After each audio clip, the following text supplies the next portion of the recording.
Cumprimentamos a todos com a paz de nosso Senhor e Salvador Jesus Cristo. Estamos iniciando mais um programa EBD na TV. Nós estamos iniciando o primeiro trimestre de 2019. Hoje nós estaremos estudando a primeira lição, a lição sobre batalha espiritual. Vamos ver, então, o tema do trimestre é Batalha Espiritual, o povo de Deus e a guerra contra as potestades do mal. Nós temos como comentarista da CPAD deste trimestre o pastor Ezequias Soares, que é presidente da Comissão de Apologética Cristã e também líder da Assembleia de Deus em Jundiaí, São Paulo. Neste trimestre estaremos estudando as seguintes lições. A lição número 1, a batalha espiritual, a realidade não pode ser subestimada. A lição número 2, a natureza dos anjos, a beleza do mundo espiritual. A lição número 3, a natureza dos demônios, agentes da maldade no mundo espiritual. Lição número 4, a possessão demoníaca e a autoridade do nome de Jesus. Lição número 5, um inimigo que precisa ser resistido. Lição número 6, quem domina a sua mente. Lição número 7, tentação, a batalha por nossas escolhas e atitudes. A lição número 8, nossa luta não é contra carne e sangue. A lição número 9, conhecendo a armadura de Deus. A lição número 10, poder do alto contra as hostes da maldade. Lição número 11, discernimento de espíritos, um dom imprescindível. Lição número 12, vivendo em constante vigilância. Lição número 13, orando sem cessar. Hoje, então, estaremos estudando a lição número 1, que tem como título Batalha Espiritual. A realidade não pode ser subestimada. E nós vamos ver nesta lição os seguintes tópicos e os seguintes subtópicos. Tópico 1, a batalha espiritual. Subtópico 1, conceito de batalha espiritual. Subtópico 2, uma realidade bíblica. Subtópico 3, o que não é batalha espiritual. No tópico 2, nós vamos ver principais crenças da pseudo-batalha espiritual. Subtópico 1, mapeamento espiritual. Subtópico 2, a maldição hereditária. Subtópico 3, crentes endemoniados. No tópico 3, nós vamos ver Vamos à Bíblia. No subtópico 1, sobre o mapeamento espiritual. No subtópico 2, sobre a maldição hereditária. No subtópico 3, sobre a possibilidade de o cristão ser possesso. No subtópico 4, o homem segundo a Bíblia. O texto áureo da nossa lição está em Mateus 26, 41, que diz: Vigiai e orai, para que não entreis em tentação. Na verdade, o espírito está pronto, mas a carne é fraca. Mateus 26, 41. Então, a advertência aqui de Jesus para nós é sobre a vigilância. E a vigilância implica em estarmos estudando a palavra de Deus e comparando com aquilo que está acontecendo à nossa volta. Também a vigilância implica que nós estejamos estudando a palavra de Deus e pregando esta palavra. Nós devemos estar ocupados ganhando as almas, trabalhando para o Senhor. Também a vigilância implica em que nós tenhamos uma vida santa e irrepreensível enquanto esperamos a volta do Senhor, que para nós deve ser hoje. Então, tudo isso é vigilância. Nós devemos também, aqui está escrito que nós devemos estar orando. E a oração implica que nós devemos estar orando tanto publicamente como individualmente e a sós com Deus. Então, Jesus nos orienta a entrarmos no nosso quarto, falarmos com o nosso Pai em secreto. Então, Ele vai nos ouvir e vai nos recompensar publicamente. Isso é muito importante. Então, a oração deve ser de pelo menos 1 hora, se você é apenas um servo de Deus que congrega. Se você deseja ser um obreiro, se você deseja crescer na obra de Deus, pelo menos 2 horas por dia. Se você quer atingir aí sua cidade, o seu estado, o seu país, então pelo menos 3 horas de oração por dia. Se você quer atingir as nações, você quer ser muito usado por Deus, então você aprende a orar pelo menos umas 4 horas por dia. Esse é o nosso aconselhamento para você. Então ore, busque realmente comunhão com o Espírito Santo, busque o poder de Deus orando em línguas, que é muito importante. A Bíblia nos orienta que orar em línguas, você estará sendo edificado, tanto em 1 Coríntios 14, como lá em Judas, né, versículo 20, está orientando sobre a oração do Espírito Santo, que é orar em línguas, e é muito importante. Então você vai receber poder para pregar o Evangelho. E quanto mais você orar em línguas, mais edificado será, mais fortalecido será, mais fácil será para você vencer as batalhas espirituais que vêm em nossa vida durante a nossa vida cristã. Então, oração, muita oração, tanto com entendimento como também em línguas. Oração é muito importante. Quanto mais orarmos, melhor será para nós. Melhor será para a nossa família, melhor será para a nossa igreja, para a nossa cidade, para o nosso país, para as nações. A verdade prática diz: a batalha espiritual é uma realidade bíblica que consiste na luta contínua da igreja contra o reino das trevas. Então, a batalha espiritual não é uma falácia, não é uma coisa inventada, é uma realidade e é bíblica. Então, está contido aí na Bíblia, né, está ensinado aí, não é coisa de, isso aqui é coisa de comunidade, isso aqui é coisa de seita, isso aqui é coisa de neopentecostal, nada disso, é bíblico.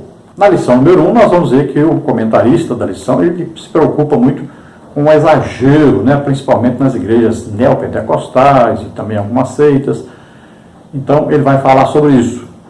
Mas ele vai dizer aqui que tem base bíblica, batalha espiritual, e vai nos ensinar que a batalha espiritual é constante na vida de cada crente, de todo crente. Então, nós devemos ter isso como uma realidade. Existe um reino das trevas e existe o reino da luz. Existe o reino de Deus, existe o reino de Satanás. Então nós temos que combater, lutar para retirar as pessoas. Então nossa luta é contra aí Satanás e seus demônios, né? E nós vamos lutar contra o reino das trevas para trazer as pessoas que estão lá para o reino da luz. Vamos lutar contra o reino de Satanás para tirar as pessoas de lá, trazê-las para o reino de Deus. Isso, então, é a nossa batalha espiritual. Temos que saber que Jesus nos deu poder, né? Todo o poder me foi dado no céu e na terra, né? E Jesus diz o quê? Ele diz: olha, vocês pisarão serpentes, escorpiões, nada vos causará dano algum. Ide por todo mundo, pregar o evangelho a toda criatura, e esses sinais seguirão os que crerem. Em meu nome expulsarão demônios, né? Falarão novas línguas. Então está aí bem claro: porão as mãos sobre os enfermos, serão curados. Então são sinais de quem quer fazer a obra de Deus. São armas que Ele nos dá, né? Capacitações. E o Espírito Santo vem aí com 9 dons do Espírito Santo, nos capacitando para essa guerra também. Então o Espírito Santo nos concede os dons espirituais, que são exatamente armas, capacitações. Nós vamos então lutar e vencer todas as hóstias malignas. Vamos aí nos aproximando cada dia mais de Deus pela leitura, estudo da Bíblia, a oração, e assim nós vamos resistir ao diabo e ele vai fugir de nós. Então é importante que nós estejamos ocupados pregando o Evangelho. Para nós retirarmos as pessoas do reino das trevas, do reino de Satanás, nós precisamos pregar o Evangelho para elas. E elas então ouvirão. Então diz o quê? Conhecereis a verdade vos libertará. Então existem várias manifestações malignas. Né? Existem as doenças causadas por demônios. Tá? Existem aí problemas, né, de discussão, divisão na família, na igreja. Existem vários problemas de pessoas endemoniadas. Então são várias coisas que os demônios fazem, além de trazer a tentação às pessoas. Então nós devemos aí saber que nós temos uma luta. E quem não lutar, fica só apanhando o tempo todo. Você precisa reagir. Então as armas aí, pode ver que na armadura de Deus existe a espada do Espírito, que é a palavra de Deus. Que nós devemos então lutar e temos que atacar também, não é só defender.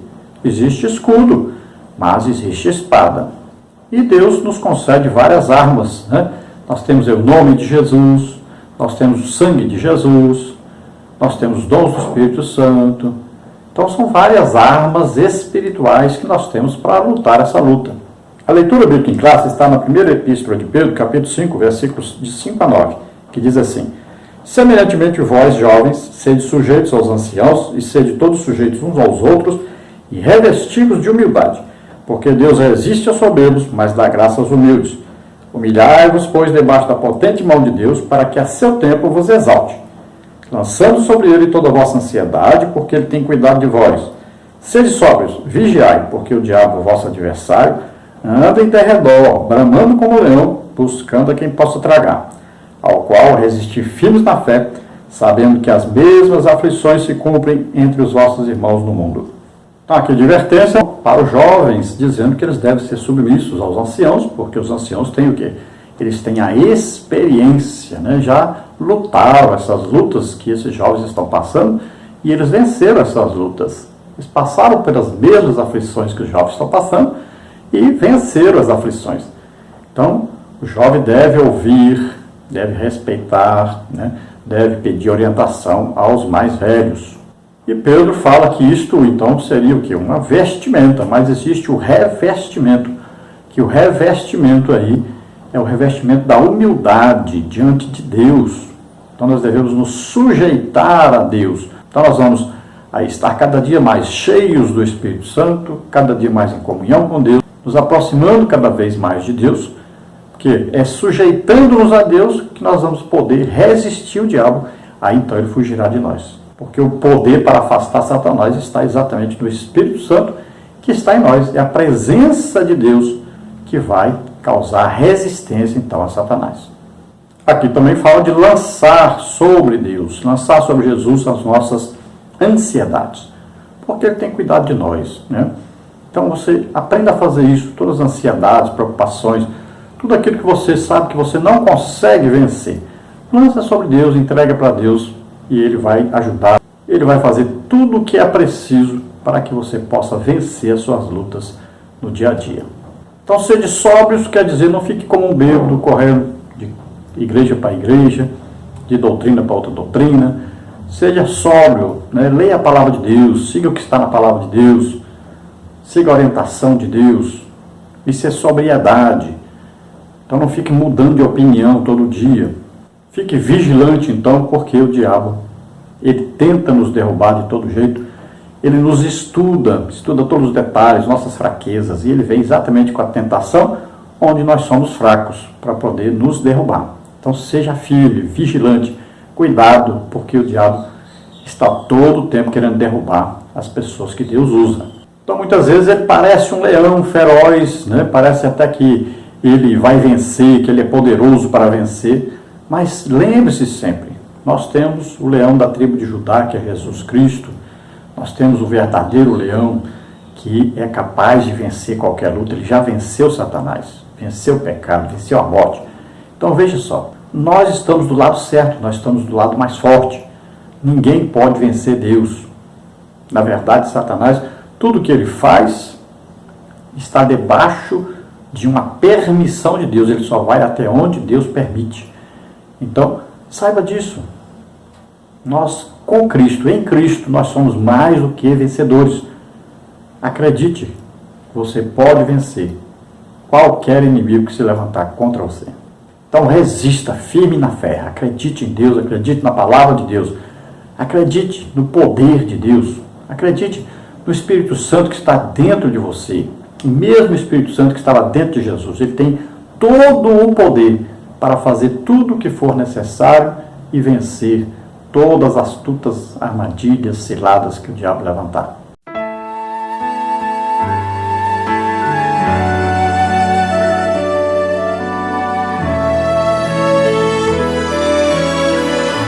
Vamos então à introdução da lição, que diz o seguinte: a batalha espiritual é o tema do trimestre que estamos iniciando. Basta uma olhada na leitura diária para confirmar a menção do assunto nas Escrituras. Mas existe uma onda extravagante que surgiu na década de 1960 e que tenta se passar por batalha espiritual. A presente lição apresenta o equilíbrio doutrinário que servirá como ajuda para ninguém subestimar o assunto. Bom, a nossa lição então é sobre batalha espiritual, mas nós temos que tomar cuidado porque existe aí um grupo, né, que se autodenomina aí o grupo da batalha espiritual. E aí acontecem os exageros. Então existem, na verdade, dois grupos extremos. Existe um grupo que pensa que o diabo não existe, né? Pensa que não existem os demônios. Seria como os saduceus na época de Jesus, né? Eles não acreditavam em anjos, nem ressurreição. Então, hoje tem esses dois grupos que são extremos. Uns não acreditam que existe o diabo. Alguns até acreditam que o diabo existiu, mas pensam que o diabo está preso. Alguns dizem que não existem anjos. E existe o outro extremo, que são aqueles que em tudo eles enxergam demônios, em tudo eles enxergam Satanás pelo meio. Então tudo que eles fazem de errado, todos os pecados que cometem, eles colocam a culpa em Satanás e nos demônios. Então para eles não existe nem a participação humana no pecado, tudo é culpa de Satanás. Então já é esse outro extremo. Aí eles começam a enxergar que aí existem demônios aí dominando cada nação, os demônios específicos, e nós temos que tirar esses demônios, derrubar esses demônios. Tem gente que chega ao extremo de dizer que amarrou Satanás. Então são coisas assim que passam da medida, né? Que são exageros. E muitos desses exageros estão aí nas seitas, mas acontece que acabam respingando na legítima igreja evangélica. Então, acaba uma dessas doutrinas, ideias, passando para a igreja evangélica e pode prejudicar, então, o andamento da igreja.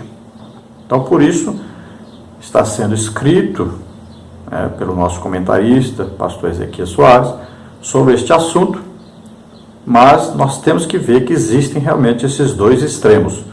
Então nós vamos procurar aí nos localizar dentro desses dois extremos, colocando aí uma linha, vamos dizer assim, sensata, né, para este assunto, uma linha que dê realmente para nós nos mantermos dentro da Bíblia, dentro do que ensina a palavra de Deus para esse assunto. Vamos ver o tópico número 1, então, a batalha espiritual. A autêntica batalha espiritual tem fundamentos bíblicos, mas nem tudo que se diz ser batalha espiritual tem sustentação nas Escrituras. Então, é fato, é certeza que existe a batalha espiritual, mas nem tudo que se diz que é batalha espiritual realmente é. No subtópico 1, conceito de batalha espiritual. A Bíblia afirma que todo mundo está no maligno. Então, 1 de João 5,19. Assim, existem seres malignos e espirituais que desde o princípio conspiram contra Deus e contra a humanidade para a destruição e o caos do mundo. Primordialmente, os demônios existem. Eles são reais e manifestam-se de várias maneiras, em princípio nas pessoas possessas, e tais espíritos precisam ser expulsos. Por conseguinte, os cristãos se opõem a essas forças malignas pela pregação do Evangelho, a oração e o poder da palavra de Deus. A essa oposição dos crentes denominamos batalha espiritual. Então, quando a Bíblia diz que todo mundo jaz no maligno, está no maligno, então está falando do mundo o quê? Do mundo espiritual governado por Satanás. Aqueles que não aceitaram Jesus como Senhor e Salvador, ou que aceitaram, mas não continuam fiéis, né? Tem apenas um nome de crentes, mas estão vivendo em pecado. Então, sobre esses aí, Satanás está dominando. E nós vemos pela palavra de Deus que desde que o mundo começou a existir, existe esse conflito entre Satanás e o ser humano. Satanás foi expulso do céu junto com seus anjos, caíram na terra. E quando Deus cria o ser humano, coloca na terra, então começa aí a haver um conflito. O maior desejo de Satanás é ser a imagem e semelhança de Deus, é ser Deus. Ele quer ser Deus e quer até subir acima do trono de Deus. Como ele não consegue, ele ataca a criação de Deus. Então nós vamos ver já o diabo enganando Eva e causando o pecado de Adão. E Deus chama os três, né? E então está bem claro ali que Satanás existe e ele foi o causador do pecado entrar na raça humana. E a partir do pecado, então, veio o que? A doença, a enfermidade, a morte, as maldições, tudo isso veio através do pecado. Que esse pecado foi o quê? Foi instigado, né, por Satanás. Ele conseguiu passar para Eva a ideia de que ela poderia ser igual a Deus, e Eva, dando o fruto que era proibido ao Adão comer, dando a ele, oferecendo a ele, e ele comendo, então ali o pecado entrou no mundo. A Bíblia diz bem claro, por um homem entrou o pecado no mundo, por Adão. E a Bíblia diz que por causa do pecado, então, a morte foi gerada. E aí, é claro, a morte aqui é morte física do ser humano, o corpo, é morte da alma, que a Bíblia diz, a alma que pecar, esta morrerá, e é morte espiritual, porque o homem ficou desligado de Deus, como está escrito em Isaías, né? Nossos pecados fazem separação entre nós e o nosso Deus. Então aí na verdade são mortes geradas pelo quê? Pelo pecado. Lembrando sempre que, como Paulo ensinou, nós, né, aí somos espírito, alma e corpo. São três partes. Nós somos uma tricotomia. Lembrando disso que a palavra de Deus ensina, e nós devemos sempre nos lembrar disso. Então sabemos que os demônios existem, sabemos que Satanás é o seu líder e ele existe, sabemos que os demônios agem de muitas maneiras. Então eles podem agir no pensamento de uma pessoa, eles podem agir através aí de coisas, né? Eles podem agir aí através de entrar numa pessoa e dominar essa pessoa. É o que nós chamamos de endemoniados. Mas não é só a pessoa dominada por demônios que está debaixo de uma possessão, que está debaixo de uma orientação. A pessoa chega a esse ponto de estar endemoniado, controlado totalmente por demônio ou por demônios, tanto faz. Pode ser por um demônio só e pode ser por mais de um demônio. Isso na Bíblia tem. A pessoa, por exemplo, pode ficar surda, muda, por causa de um demônio. E nós temos isso na Bíblia, temos esse exemplo. Então eles podem trazer aí enfermidades, doenças, né? Podem trazer várias coisas que vão prejudicar o ser humano e a pessoa não está possessa. A pessoa possessa, ela pula no fogo, ela pula na água, ela bate nas pessoas, ela xinga, fala com voz diferente. Aí é uma possessão. Agora, uma pessoa, por exemplo, que está, por exemplo, surda e muda por causa de um demônio, ela não está em possessão, mas ela está debaixo de um efeito de demônio. Então existem muitas pessoas assim que estão em pecado e estão sofrendo por causa desse pecado e tem demônios agindo na vida da pessoa. Aí você fala, mas a pessoa na igreja, um crente, pode ficar assim? E existem muitas pessoas que estão em pecado, mas estão na igreja. É isso que nós temos que tomar cuidado, né? Porque às vezes a gente acha, não, é impossível. Não. Se a pessoa está em adultério, por exemplo, e está na igreja, muitas vezes está até ocupando um cargo na igreja, às vezes é um cargo de liderança. Então ele pode ficar debaixo da ação de demônios, porque ele está em pecado. Todo mundo olha e fala, é um crente. Mas às vezes ele está debaixo da ação de demônios, porque ele está em pecado. Isso acontece direto. A gente vai nas igrejas e muitas vezes encontra uma pessoa que todo mundo achava que era crente, que era santo, que estava tudo bem, e de repente essa pessoa fica endemoniado, ou essa pessoa de repente aparece com alguma coisa que é um demônio que está por detrás dessa coisa, porque a pessoa estava em pecado. Então é aquela pessoa que insiste em continuar no pecado. Deus manda pregador pregar, manda até recado através de um profeta, faz de tudo para a pessoa deixar o pecado, mas ele continua naquele pecado. Então acaba ele recebendo aí uma ação de demônios na sua vida, podendo chegar até a ficar endemoniado. Então não é só a pessoa do mundo, mas também uma pessoa que está dentro da igreja, mas está, na verdade, em pecado. Então o crente, né, ele pode, então, e deve ser usado por Deus para combater esses demônios. Então, ele vai combater como? Na pregação do Evangelho, porque a Bíblia diz, conhecereis a verdade vos libertará. Então, através da pregação do Evangelho, a pessoa pode ser liberta disso. Tanto a pessoa que está em pecado dentro da igreja, como aquele que nem está na igreja. Também pode ser pela oração, né? A Bíblia diz o quê? Que um dos sinais dos crentes é expulsarão demônios.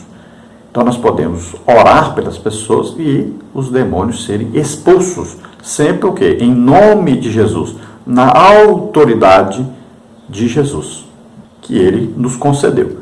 E existem aqueles que têm um dom, né? Que é o dom de discernimento de espíritos. Então ele vai ter mais facilidade em enxergar essa ação maligna nas pessoas e maior facilidade de expulsar os demônios, inclusive de várias pessoas ao mesmo tempo. Então é um dom do Espírito Santo que é concedido. Mas todo crente pode expulsar demônio, independentemente de ter dom ou não de discernimento de espíritos. Então quando existe essa oposição do crente, esse enfrentamento aos demônios que agem nas pessoas, isso é denominado então batalha espiritual. Uma realidade bíblica. O tema principal da primeira epístola do apóstolo Pedro é o sofrimento do crente por causa do nome de Jesus. Esse sofrimento resulta de nossa contínua luta espiritual contra o pecado e contra o indiferentismo religioso.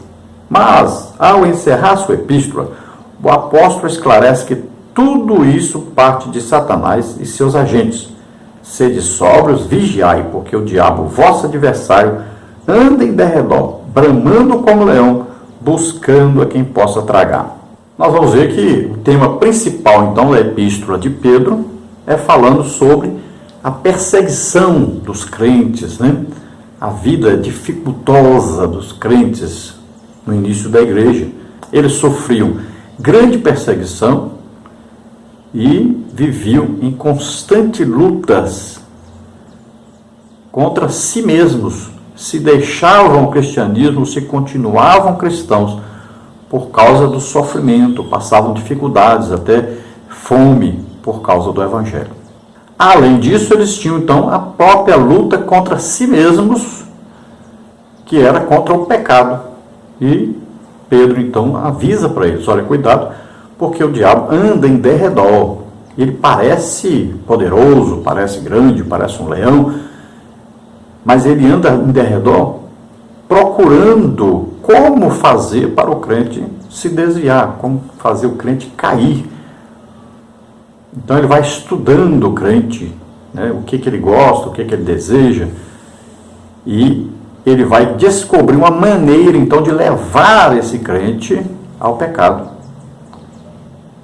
Então é isso que ele faz, é rodeando, procurando aí uma posição, um lugar, um jeito, né? Ele vai tentando o crente, vai vendo em que ele é fraco e vai tentar derrubá-lo então nesta fraqueza. Por isso mesmo que Jesus disse, né, que nós devemos orar e disse, Senhor, livra-nos da tentação, livra-nos de todo mal, porque nós temos um inimigo feroz que está todo o tempo procurando nos derrubar.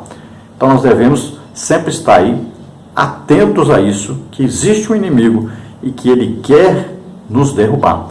Então nós temos que estar todo o tempo o quê? Vigiando aí, ó, olhando aí, né, para a nossa própria vida, viver em santificação, ocupados fazendo a obra de Deus, sempre lendo, estudando a palavra de Deus e sempre orando. Subtópico 3, o que não é batalha espiritual? O que geralmente se chama de batalha espiritual por alguns é um modelo não bíblico e nocivo à fé cristã. Os mentores dessa doutrina pinçam a Bíblia aqui e ali e adaptam as passagens selecionadas para ajudá-las às suas próprias experiências. Trata-se de uma cosmovisão abrangente de culturas antigas, como a da Mesopotâmia e do Egito, influenciadas pela magia e pelo ocultismo. Era na época um mundo cheio de forças ocultas em que os homens viviam procurando se proteger de deuses e demônios malévolos. É uma estrutura muito próxima do ocultismo contemporâneo, com a doutrina dos espíritos territoriais, maldição hereditária ou de família com os rituais de libertação. Então, o que se chama muitas vezes aí, nas igrejas neopentecostais ou alguma seita, se chama aí de batalha espiritual, nada mais é que um exagero, uma coisa às vezes baseada até em ocultismo, aí o paganismo, em alguma religião aí afro, alguma coisa assim. Então passa da medida, passa da Bíblia. Então há um exagero muito grande dentro desse assunto por alguns aí religiosos. Então eles se baseiam muitas vezes também em passagens bíblicas, sem haver um estudo correto dessas passagens bíblicas, sem haver o estudo aí do contexto dessas passagens bíblicas. Então, três principais assuntos, doutrinas que eles ensinam são sobre espíritos territoriais, maldição hereditária e falam sobre famílias com rituais aí de libertação. Isso nós vamos estudar agora no próximo tópico, vamos ver mais detalhes e vamos ver aquilo que eles ensinam e vamos ver o que a Bíblia ensina sobre isso.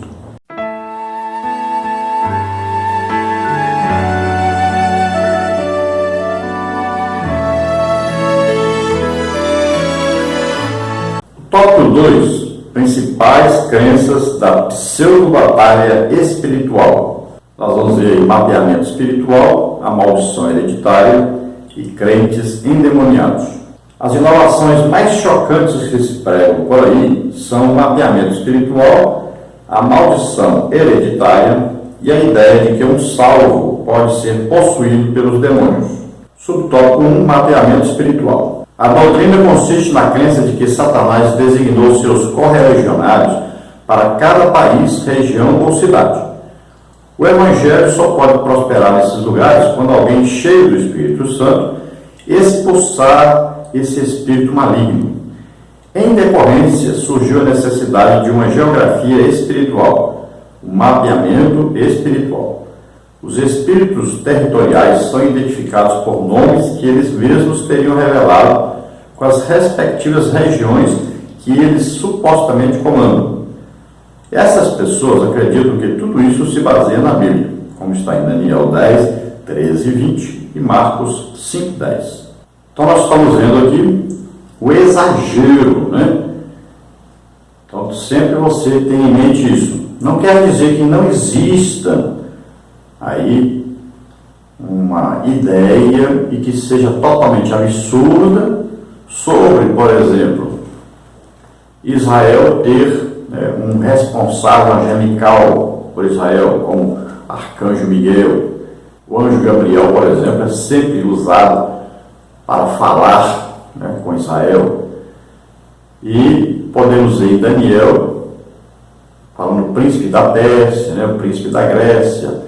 Então, no reino espiritual de Deus, podemos ver que pode, entendeu? Não estamos afirmando, ninguém pode realmente saber ao certo, mas podemos deduzir que existe um ser angelical que domina sobre cada nação, tanto do lado de Deus, como do lado de Satanás, porque Satanás imita tudo que é de Deus.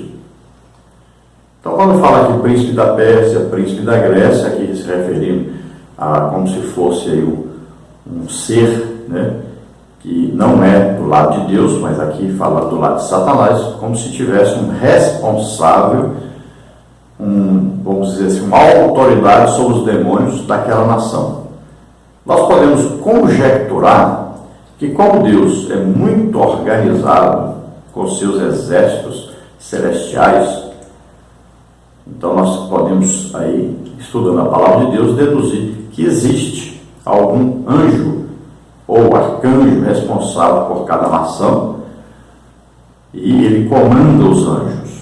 Assim também, no reino de Satanás, ele imita tudo que é de Deus. Então podemos aí conjecturar, só conjecturar, não podemos afirmar que também Satanás pode ter aí um príncipe, né? Pode ter aí alguém no reino celestial, um demônio, né? É claro, que coordena cada nação. Agora, o resto aí são deduções, né? São coisas que as pessoas escrevem sobre isso. Alguns que passaram a trabalhar só nessa área, né? Então descobriram mais coisas, colocaram nome aí nos anjos, e bom, aí o resto já pode ser um exagero, né?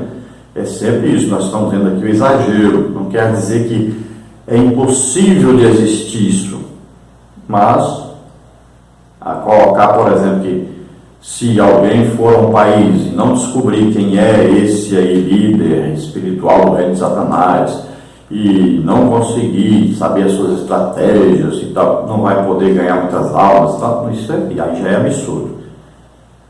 Então a pessoa precisa estar o quê?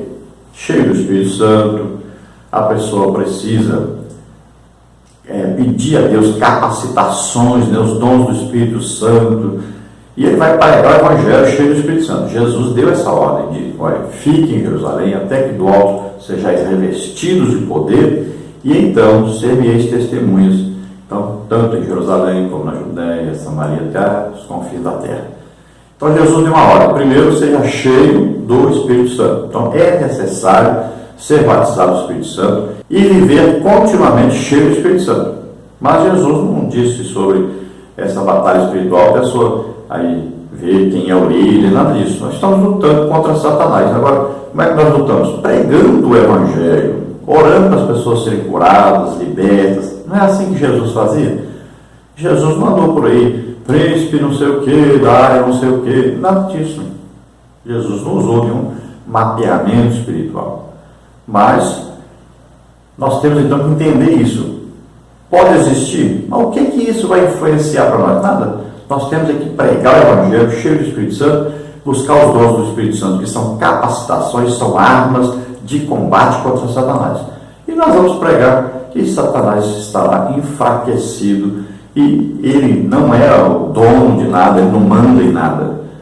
Tá? Tudo que ele faz é só permitido por Deus. Então, se nós estivermos cheios do Espírito Santo, não se importe com isso, vá pregar o Evangelho e nós somos mais do que vencedores, porque nós estamos em Cristo.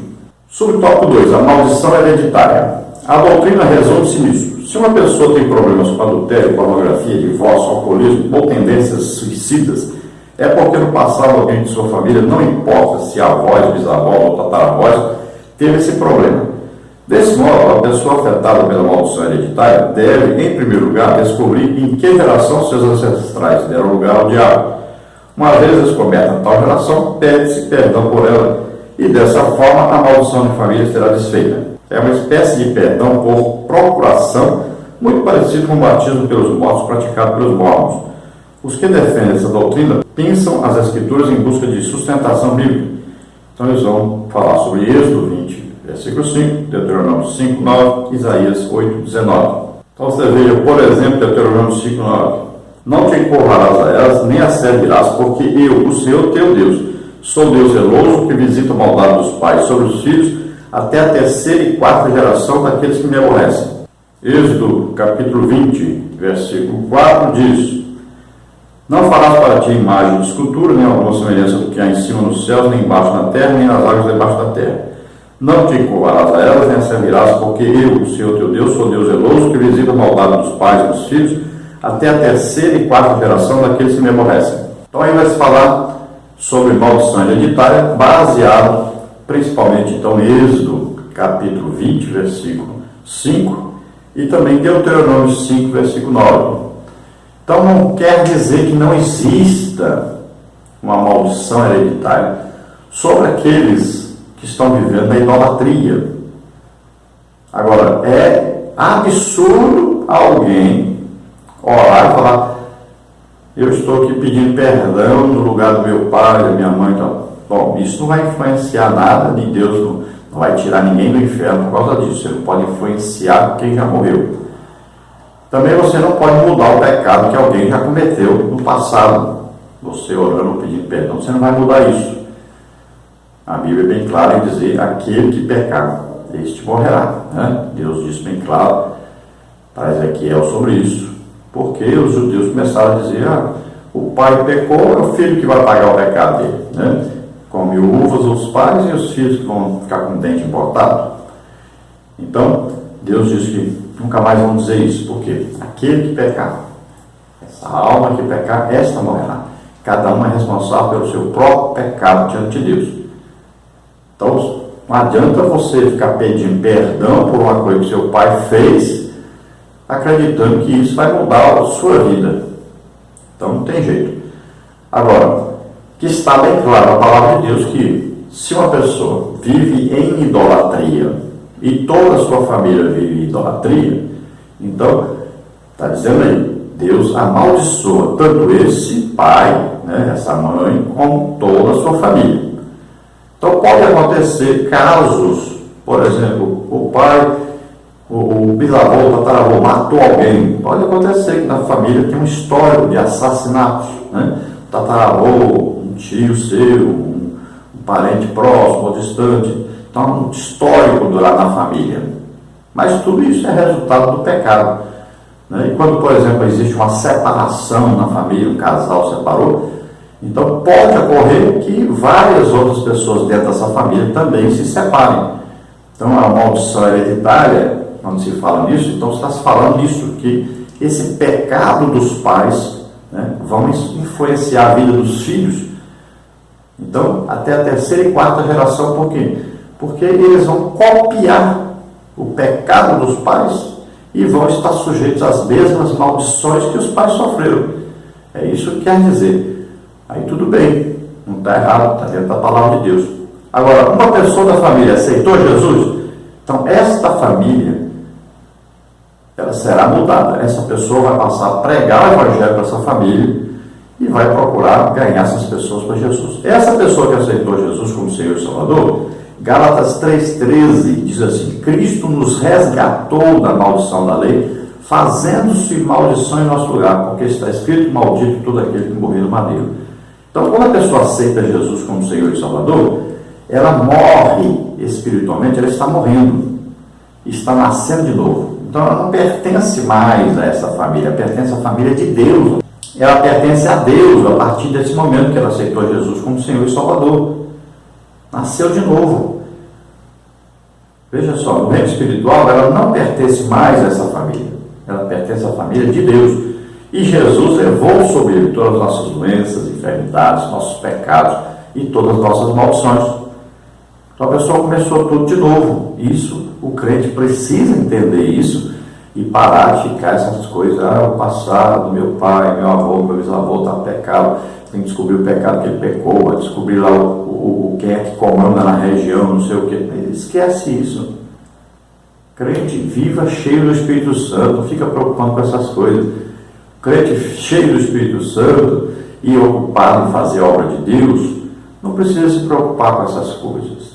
Então vá lá, prega o Evangelho, ore pelas pessoas para serem curadas, libertas, né? Pregue aí, seja usado na mensagem aí profética para as pessoas, né? Tenha os dons do Espírito Santo na sua vida e pare de preocupar com isso. O diabo, ele foge quando nós resistimos a ele, mas só se nós estivermos cheios do Espírito Santo, em comunhão com Deus. Subtópico 3. Crentes endemoniados. Esses pregadores ensinam que o homem é um espírito que tem alma e habita no corpo. É um estudo defendido por Kenneth Hagin. Partindo desse falso conceito teológico, afirma que o Espírito Santo habita no espírito humano no processo de salvação e que os espíritos imundos estão relegados à alma e ao corpo do cristão. Os promotores dessa doutrina costumam apelar para o estado psicológico de Saul depois que ele se afastou de Deus. 1 Samuel 16:14, 18:10, 19:9. O caso de Judas Iscariotes, Lucas 22:3, além de Ananias e Safira, Atos 5:3. Então, novamente aqui, é esse exagero que é o problema. Crentes endemoniados. Não quer dizer crente endemoniado. Por quê? Porque se você encontrar alguém que pertence à igreja e ele ficou endemoniado, é porque ele estava o quê? Desviado do evangelho, né? Ele estava em iniquidade, ou seja, ele estava cometendo um pecado, ele já foi avisado, já foi exortado, Deus já chamou atenção várias vezes, usou pessoas para chamar atenção, usou as pregações, e ele continua no mesmo pecado. Vamos dar um exemplo aí. Alguém que vive em idolatria sem ninguém saber da igreja. Ele está frequentando a igreja e ele está aí com a Bíblia, ele está orando, está cantando, vai sempre à igreja e tal. Mas, em casa ou na casa de alguém, ele está participando de um culto de idolatria, né? Quem sabe ele até está indo a uma igreja católica ou no espiritismo, em alguma coisa que ele está indo. Muita gente tem um negócio de frequentar a Assembleia de Deus, mas de vez em quando ele vai lá na Universal. E aí lá eles começam a dizer que ele tem demônio e tal, e ele vai dando asas, né, aos seus pensamentos. Né? Pode ser que essa pessoa fique endemoniada? Pode. Pode ser também que esse que vive, por exemplo, em adultério, sabe que está errado, já foi falado, já foi até disciplinado por causa disso, mas ele continua, ele não sai desse adultério, continua tomando ceia e tudo mais. Pode ser que um dia fique endemoniado? Pode. Porque ele está em constante pecado, ele não deixa o pecado, ele não luta contra o pecado. E de repente começa a ter visões, né? Começa a ver, aí parece assim, uma sombra passando, né? Começa a escutar vozes, começa a escutar passos no telhado de casa, e essas coisas começam assim, aí vai aumentando, a pessoa não consegue dormir mais direito, e vai aumentando. E pode essa pessoa ficar endemoniada? É evidente, eu já expulsei vários demônios de pessoas que estavam na igreja, frequentando regularmente a igreja, com a Bíblia, né? Ali cantando, estava ali ouvindo as pregações, porteiro de igreja, já expulsei demônio de pessoa que estava no púlpito, já expulsei demônio de pessoas que eram consideradas muito bons crentes. Por quê? Porque ali nós olhamos e vemos o exterior. A pessoa está vestida como crente, tem Bíblia de crente, vai para a igreja de crente, já aceitou Jesus. O problema é que ele se desviou do evangelho. Está ali, mas está desviado. Quantos pastores viveram anos em adultério e ninguém sabia? Dirigia, culto, pregava, dava santa ceia, pregava até sobre família. E estava desviado, estava em adultério. Quantos? Descobre, às vezes depois de 10 anos vai descobrir isso. A pessoa já tem filhos, muitos filhos com outra mulher, fora do seu casamento. Então uma pessoa dessa pode ficar endemoniada? Com certeza pode ficar endemoniada.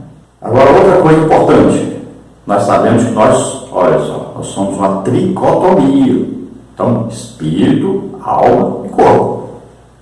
Então isso aí não é heresia, isso aí não é errado falar sobre isso, não. Então tomemos cuidado também com os exageros. Às vezes você lê aqui na revista, né, o comentarista falando que isso é uma coisa errada, é um absurdo, que não sei o que isso é uma heresia e tal. Mas não é. A Bíblia fala que nós somos espírito, alma e corpo.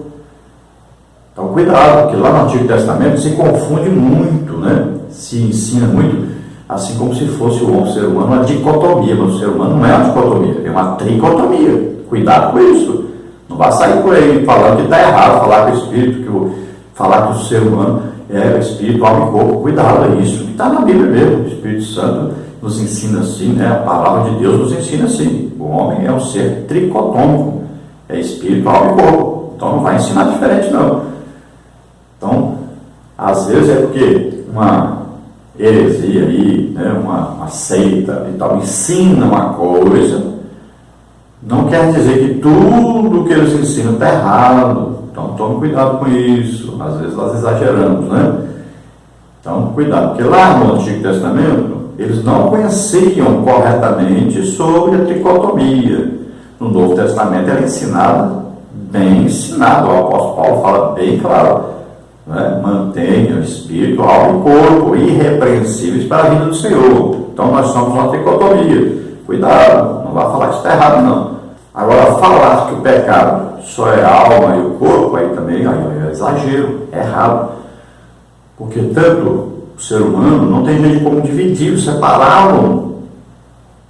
Então, o pecado está no espírito, na alma e no corpo. Satanás não é o espírito e ele não vai para o lago de fogo e enxofre? Então, porque às vezes a pessoa baseia-se lá no versículo, né? O espírito volta para Deus que o deu, né? E o corpo vai para a sepultura. E aí você se baseia no Antigo Testamento, né? E não entende direito o que está falando ali. E complica tudo e pensa que o ser humano só é alma e corpo. Mas não é isso, né? Nós temos certeza disso, estou falando para você. É uma ignorância até, né? É um desvio até da doutrina verdadeira falar que o ser humano só é alma e corpo, né?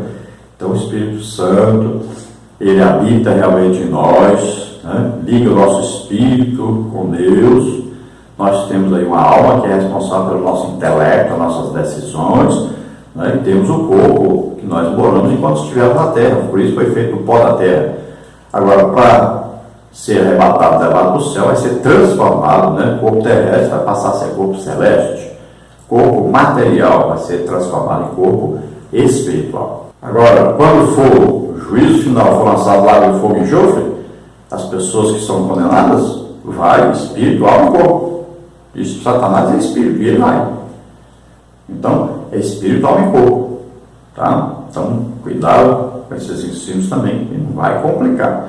Então, essas doutrinas aqui são um exagero, mas não quer dizer que não tem fundamento nenhum bíblico.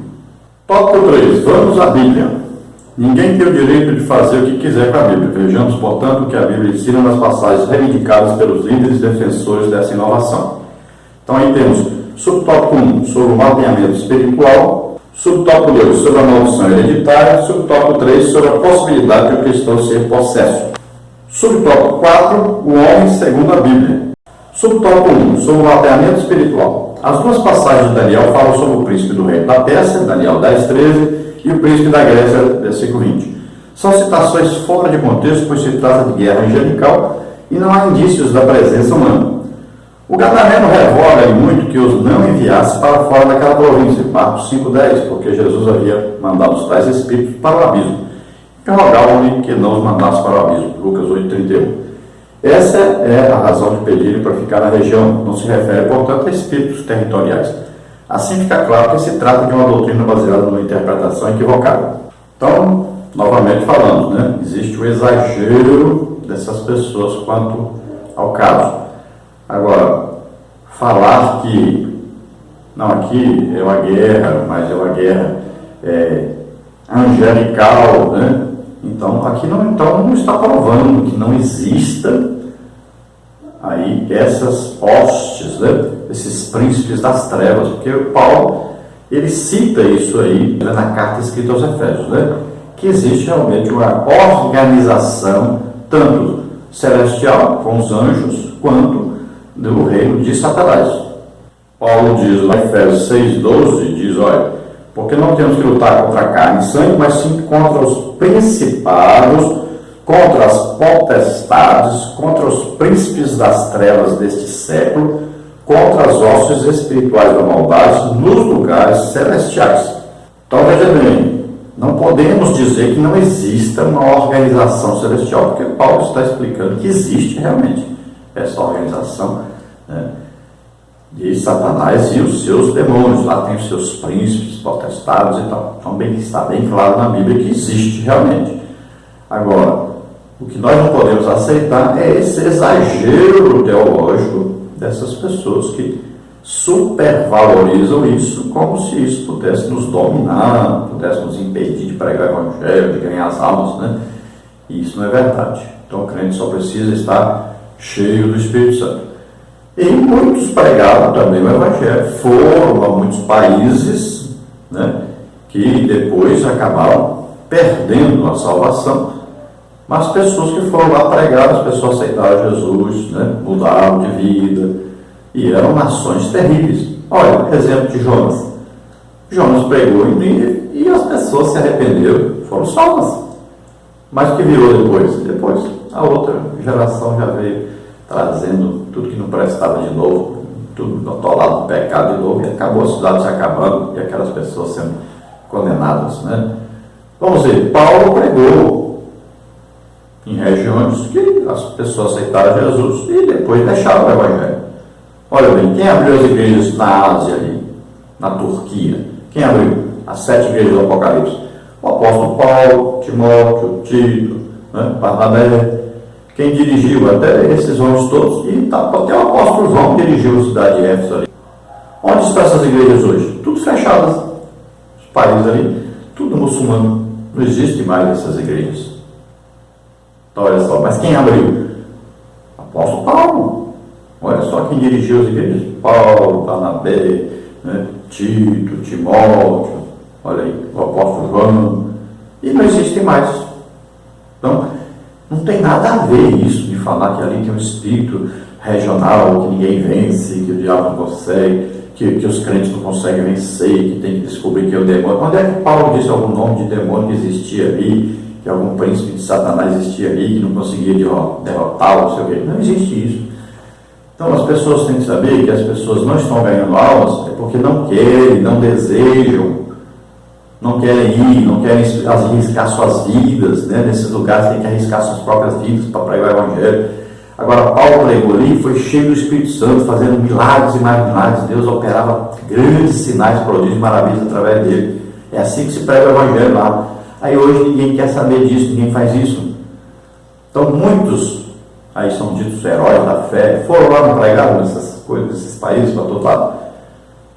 E muitos deles nem batizados do Espírito Santo não eram.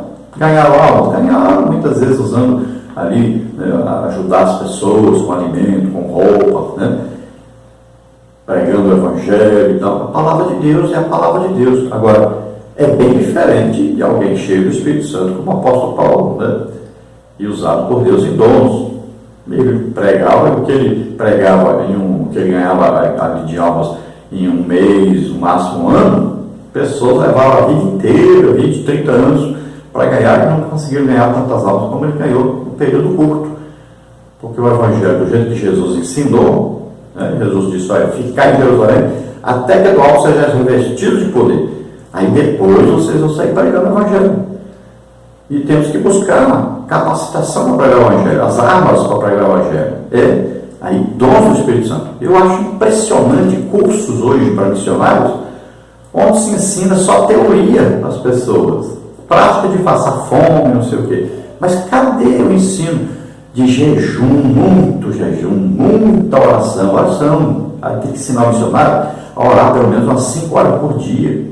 Orar em línguas, pelo menos umas 2, 3 horas por dia. Ensinar o missionário que ele tem que buscar o dom do Espírito Santo, só mandar para o campo quando ele tiver um dom, uma capacitação. Isso que é ensino para missionário. Nós estamos querendo formar os missionários, se tornar os missionários aí pessoas muito cultas na palavra de Deus, que sabem pregar muito bonito e tal. Lá no campo, o missionário não vai produzir nada. É o que está acontecendo. O missionário precisa ser cheio do Espírito Santo, aprender, orar horas e horas e horas, estudar a palavra de Deus, pedir revelação do Espírito Santo, ser praticante de jejum. O missionário precisa ter dom do Espírito Santo. É isso. Nós estamos fazendo errado. Agora, quanto ao gadareiro, né? Veja bem, eles estavam com medo de quê? De que Jesus os lançasse no abismo. Esse abismo aí deve se referir a quê? Ao abismo eterno, né? Do lago de fogo e enxofre. Então o medo deles era esse. E acabou, lançou lá, acabou. Olha, no final da grande tribulação vai ser lançado lá o anticristo, né? Aí o falso profeta também vai ser lançado lá e tal. Antes de Satanás vai ser lançado esse pessoal lá, né? E não sai mais, acabou. Satanás vai ser lançado no final do milênio, é lançado no lago de fogo e enxofre, do trono branco. Aí todos os ímpios de todas as épocas serão lançados no lago de fogo e enxofre também. E lá não sai mais. Então os demônios ficaram com medo de serem lançados lá por Jesus. Jesus podia lançá-los lá? Podia. Então eles pediram. E Jesus, sabendo que não era a hora ainda, né, de inaugurar o lago de fogo e enxofre, seria inaugurado só no final da grande tribulação, então não os mandou para lá. E eles pediram para entrar nos porcos e Jesus permitiu. E os porcos se lançaram no mar, né? Então, olha só. Esses demônios, eles dizem que não queriam sair da cidade, porque ali tinha lugar para eles. Eles operavam ali. Eles estavam ali dentro de 2 homens, não era um gadareno só, eram 2. Mateus fala que eram 2, né? Então ali eles estavam tentando e roubando. Vivia ali naqueles 2 homens que viviam nus, correndo no meio da rua, correndo lá para os cemitérios, para todo lado, né? Amarrava, botava corrente, eles quebravam, uma força descomunal, endemoniado, né? Passa a ter. Então, ali é uma situação onde os demônios estavam operando naquela região, queriam ficar ali, naquela cidade. Então eles saíram, saíram do gadareno, saíram, e eles iam entrar em outras pessoas. Então é isso que eles queriam. Agora, isso aí deles ter medo de ir pro abismo, quer dizer que não existe aí os espíritos territoriais aí? Não. Nós sabemos, a Bíblia está dizendo, Paulo diz que existe organizações angelicais. Lá em Daniel está dizendo, o príncipe da Grécia, né? O príncipe da Pérsia. Então, não podemos dizer também que não existe. Entendeu isso? Não podemos afirmar que não existe. Agora, também, esse exagero das pessoas aqui também não existe, né? Nada impede o Evangelho de ser pregado. Nada consegue, Satanás não consegue isso. Então, o crente está cheio do Espírito Santo, ele prega o Evangelho em qualquer lugar. Então, ele precisa ter aqui coragem, né? Determinação. Quando disser para Paulo assim, Paulo, você vai ser preso, vai ser amarrado, vai sofrer, ele diz, eu estou disposto a dar minha vida por causa de Jesus. É isso que está faltando hoje, pessoas que estão dispostas a dar a vida realmente pelo Evangelho. Quanto a Ananias e Safira, nós sabemos que eles não estavam endemoniados, eles mentiram, né? Eles enganaram, arquitetaram um plano para enganar as pessoas, eles queriam ser elogiados, como Barnabé foi elogiado por dar aí uma propriedade, né, o dinheiro da propriedade para ajudar os necessitados. Eles queriam ser elogiados como Barnabé foi. Quanto a Judas, quando Jesus fala que ele é um diabo, não quer dizer que o Judas era realmente Satanás. Apenas estava sendo usado, deu lugar ao diabo, né? Ele queria ganhar dinheiro com aquela situação. Então, Mamon ali é que estava no controle dele.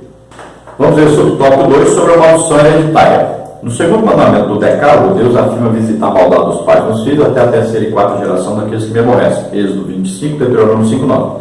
Essas palavras não podem se aplicar à doutrina da maldição hereditária, porque quando alguém se converte a Cristo, deixa de aborrecer a Deus. Glórias, a passagem bíblica não pode se aplicar aos crentes, Romanos 5, de 8 a 10. Pois esse se torna nova criatura, as coisas já passaram, eis que tudo se fez novo, 2 Coríntios 5, 17. O que eles fazem com a expressão espíritos familiares é uma fraude. O termo usado na Bíblia hebraica é ovod, plural, médium, espírito de mortos, necromante mágico. Levíticos 19, 31, 26. Isso está muito longe de ser espíritos que passam de pai para filhos. Então, veja bem, voltamos ao assunto, é maldição hereditária. Então, saiba, realmente existe na palavra de Deus que Deus amaldiçoou os pais, os filhos até a 3ª e 4ª geração? Sim, está lá. Então Deus fala que aqueles que fazem, que estão na idolatria, são pessoas que odeiam Deus. Deus afirma isso. Porque se eles não têm um Deus verdadeiro como Deus e adotam outros deuses, então eles estão odiando a Deus. E Deus fala que isso acontece, né, é amaldiçoada aquela família que vive na idolatria. Então está claro isso? Está. Existe isso? Existe. Agora, não podemos dizer aí que nós temos que agora ver lá quem que pecou na família, que nós temos que pedir perdão para poder, a maldição que estava sobre ele e a família agora não pegar na gente, não passar para a gente. Isso não existe, né? Quando a gente aceita Jesus como Senhor e Salvador, nós morremos no mundo espiritual, nascemos de novo, não pertencemos mais a esta família aí. E também Jesus já levou na cruz do Calvário nossos pecados, doenças, enfermidades e também as nossas maldições. Então você veja aí, né? Isaías 53, você veja aí Gálatas 3:13, né? Então você vai vendo, Jesus já levou. Crente, você aceitou Jesus? Nasceu de novo. Todas essas coisas ruins, Jesus já levou na cruz. Então, não fique andando atrás dessas coisas. As pessoas estão ganhando dinheiro através dessas coisas. Quebra de maldições e tal, regressão, né? E tal, levando você a fazer coisas aí, dar dinheiro para eles, negócio de campanhas e mais campanhas. Isso não existe, tá? Isso não existe mais. Então você aceitou Jesus, acabou. Agora, quem não é crente, então acredite. Realmente, você está debaixo de maldição, você está em pecado, e quanto mais em pecado você fica, mais virão aí as maldições, mais virão as doenças, enfermidades, né? Cansaço na alma. Quanto mais você continuar em pecado, pode ter certeza que essas coisas alcançarão você realmente. Só tem um jeito de ficar livre disso, aceitando Jesus como Senhor e Salvador. Aí você morre, nasce de novo, e tudo isso aí Jesus já levou na cruz do Calvário. Você não terá mais isso na sua vida, desde que você viva em comunhão com Deus. E você vai recebendo as bênçãos do Senhor, vai sendo curado, vai sendo liberto, e tudo isso vai acontecendo, né, durante a sua vida cristã, e tudo isso vai acabar na sua vida. Subtópico 3, sobre a possibilidade do cristão ser possesso. É bom lembrar que Saul já estava desviado nesta época, 1 Samuel 15:23. Além disso, a Bíblia não fala de demônio, mas que o assombrava o espírito mau da parte do Senhor, 1 Samuel 16:14. Quem foi que disse que Judas Iscariotes era crente? Foi Jesus quem disse: não os escolhi a vós os 12, e um de vós é o diabo. E isso dizia ele de Judas Iscariotes, João 6:70 e 71. E quanto a Ananias e Safira, a Bíblia declara que eles mentiram ao Espírito Santo e não que ficaram possessos. O crente em Jesus tem a promessa de Deus de que o maligno não lhe toca. 1 João 5:18. Então, aquilo que eu disse, o crente que está vivendo em pecado, ele não é crente, ele está desviado. Então ele pode ficar endemoniado? Claro que pode. No caso de Saul, como Saul se desviou de Deus, né? Como Saul não estava mais em comunhão com Deus, estava desobedecendo a Deus, e desobedeceu a ordem direta do enviado de Deus, o representante de Deus, que era o profeta Samuel. Então veja só, ele estava desviado totalmente de Deus. Então ele estava sujeito à ação maligna. E ele ainda consultou, né, uma feiticeira. E ele sabia que isso era coisa do diabo e que Deus havia proibido fazer isso. Então ele estava totalmente fora, desviado. Podemos dizer que Saul realmente ficou debaixo da ação de demônios porque estava desviado? Podemos. Na igreja existe isso. Existem crentes desviados que podem ficar endemoniados. Existe, eu já expulsei demônio de vários. Quanto a Judas Iscariotes, quem escolheu Judas Iscariotes? Jesus. Ele foi escolhido por Jesus. Agora, falar que Judas Iscariotes era crente, aí não podemos dizer isso. Por quê? A pessoa só se torna crente, só se torna filho de Deus a partir do momento que ele acredita que Jesus morreu, que ressuscitou. Então Jesus não tinha morrido nem ressuscitado. Quando é que os discípulos passaram a ser realmente filhos de Deus? Todos os apóstolos. O dia que Jesus apareceu para eles, né, mostrou para eles ali o mão, o pé e tal lado, e eles agora acreditam que Jesus morreu e ressuscitou. A partir daí é que eles podem agora receber o Espírito Santo, se tornam filhos de Deus.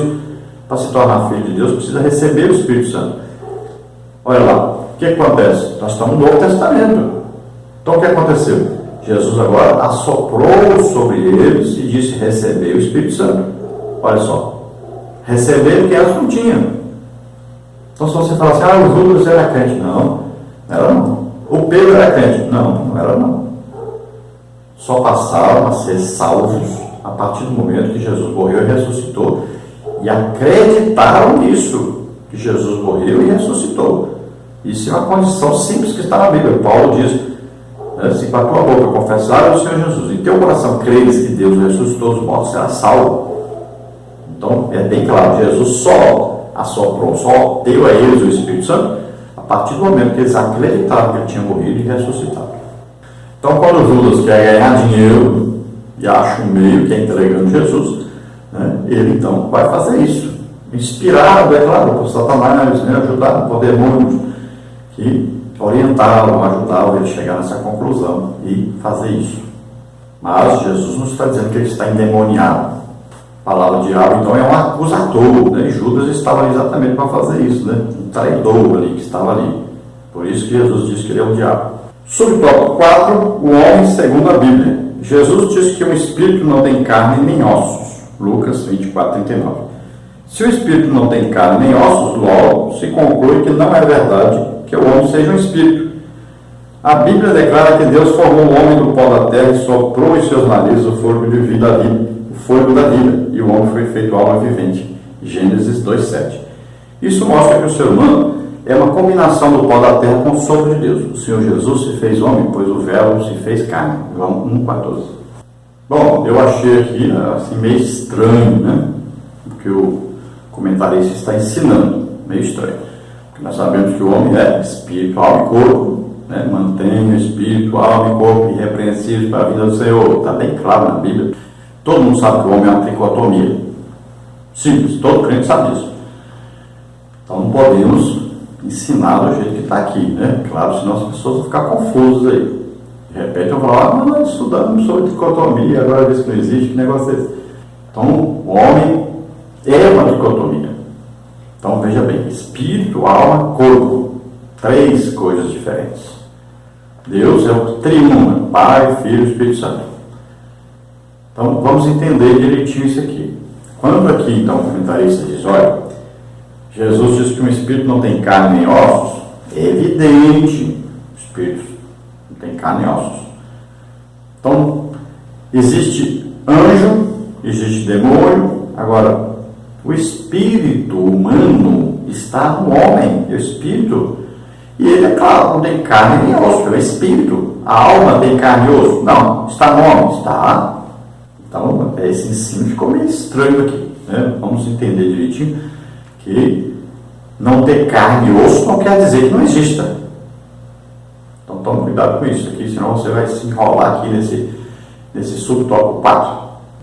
Então, no Antigo Testamento, quando se fala alma, muitas vezes você vai encontrar a parte imaterial. Então, eles falam alma porque eles não tinham conhecimento do que é tricotomia. Embora, algumas vezes, no Antigo Testamento também se cite o espírito, a alma e o corpo. Mas isso só quem tinha um entendimento maior, né, sobre esse assunto. Mas, de maneira geral, tratava-se como alma a parte imaterial. Então, está bem claro, espírito, alma e corpo. Cuidado com isso aí. E quanto a Jesus, quando ele vem, então ele nasce como homem na terra, como qualquer outro homem. Ao ser gerado no ventre, lá no útero de Maria, então ali, gerado pelo Espírito Santo, é um ser humano que vai nascer agora, um ser humano como qualquer outro ser humano. Um espírito, alma e corpo. Veja bem, Jesus estava na terra como homem. Ele foi guiado pelo Espírito Santo, foi cheio do Espírito Santo, como nós. Cuidado. Jesus na cruz não disse, eu entrego a minha alma, ele disse, entregue o meu espírito. Então Jesus tinha espírito, alma e corpo. Cuidado com esse ensino. Conclusão. Há necessidade de equilíbrio para que os exageros dessas aberrações doutrinárias não levem o crente ao ceticismo, porque a batalha espiritual existe e ninguém deve subestimá-la. Então os fatos são registrados na Bíblia e nenhum cristão ousa negar essa realidade. Por outro lado, os crentes devem ter maturidade suficiente para não entrar no fanatismo, mas discernir entre o que é verdadeiramente espiritual e o que é manipulação esotérica. Então, uma fala muito boa, realmente não pode haver exagero. E quando a gente quer combater uma heresia, né? Quando a gente quer combater uma seita, também temos que tomar cuidado, porque às vezes a gente exagera também, né? Vai falar coisas contrárias até à Bíblia para combater. Então, não pode ser assim. Nós temos que usar a Bíblia, do jeito que está escrito na Bíblia, para combater os que estão ensinando coisas erradas. Também temos que tomar todo esse cuidado.